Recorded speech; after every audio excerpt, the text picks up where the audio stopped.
بسم اللہ الرحمن الرحیم۔ السلام علیکم۔ آج کا عنوان ہے صبر میں شکوہ۔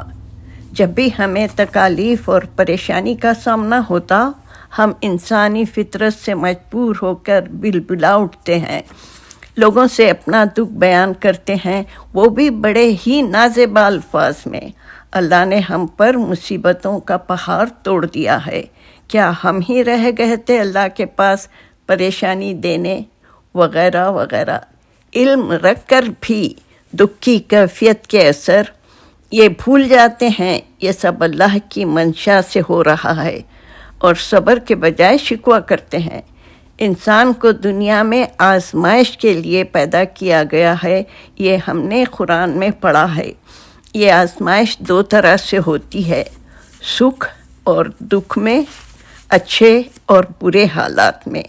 ایک عام انسان اس آزمائش میں صبر سے کام لینے کے بجائے شکوہ کر بیٹھتا ہے۔ جیسا کہ میں نے کہا، قرآن میں بے شمار صبر پر آیات ہیں۔ یہ مختلف اوقات، مختلف حالات اور مختلف معاملات بیان کرتی ہیں۔ میری اپنی سوچ میں صبر شکوہ دو طرح کا ہے، اللہ تعالیٰ سے شکوہ، بندوں سے شکوہ۔ اللہ تعالیٰ سے شکوہ صبر میں شکوہ خلاف نہیں ہے، جیسا کہ یعقوب علیہ السلام نے کہا تھا، سورہ یوسف سورہ نمبر 12 آیت نمبر 86۔ اس نے کہا، میں اپنی پریشانی اللہ کے سوا کسی سے نہیں کرتا، اللہ سے میں واقف ہوں، تم نہیں۔ جب یوسف علیہ السلام کو ان کے بھائیوں نے کنویں میں پھینک دیا اور قمیص پر جھوٹا خون لگا کر باپ یعقوب علیہ السلام کو بتایا کہ یوسف علیہ السلام کو جنگلی جانور نے ختم کر دیا ہے، یعقوب علیہ السلام نے گمشدگی کی پریشانی میں کہا کہ میں کسی سے شکوہ نہیں کرتا، صرف اللہ تعالیٰ سے فریاد کرتا ہوں۔ یہ بات صبر میں شکوے کے خلاف نہیں ہے۔ اسی طرح ایوب علیہ السلام نے اپنی بیماری کے دوران کہا، سورہ نمبر 21 سورہ انبیاء آیت نمبر 83۔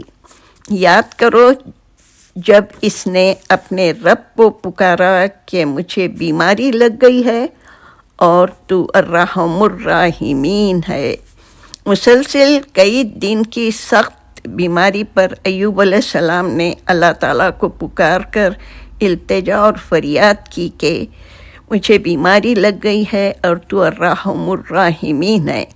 یہ شکوہ صرف اور صرف اللہ سے ہے، بندوں سے نہیں، اور اس میں صبر کے ساتھ ایک دعا بھی ہے۔ دوسرے قسم کا شکوہ بندوں سے ہے، یہ صبر کے خلاف ہے۔ مصیبت، پریشانی یا عزیز کی موت پر بے تحاشا بندوں کے سامنے اپنا دکھ درد بیان کرتے ہیں۔ عام الفاظ میں ہم اللہ کی شکایت بندوں سے کرتے ہیں، یہ شکوہ صبر کے خلاف ہے۔ مجھے ایک بات یاد آ رہی ہے، ایک فیملی امریکہ سے حج پر آئی ہوئی تھی۔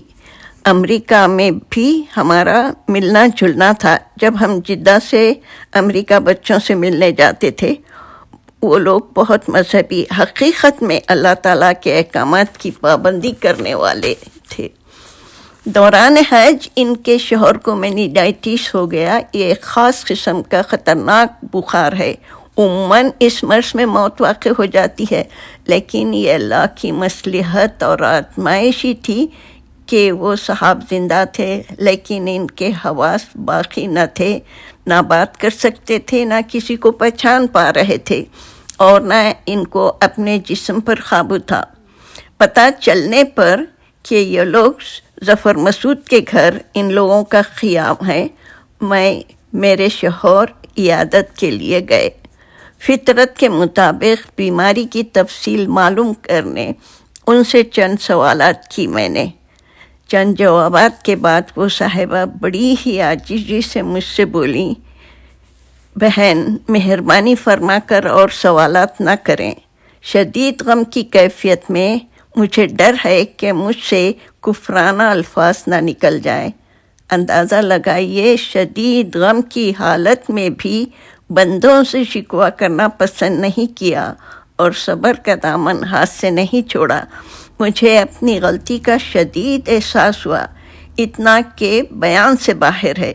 جب بھی ہم کسی کی عیادت پر یا پرسے کے لیے جائیں، بہت ہی کم اور مناسب الفاظ میں صبر کی تلقین کرے، ورنہ پوچھنے والے کو پتہ رہتا اور نہ جواب دینے والے کو کہ جوابات میں وہ کتنا شکوہ کر رہا ہے۔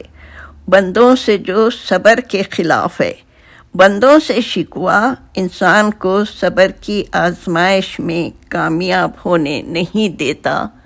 انشاءاللہ آئندہ مضمون انہی صبر کی آیات پہ بات کریں گے۔ اللہ حافظ۔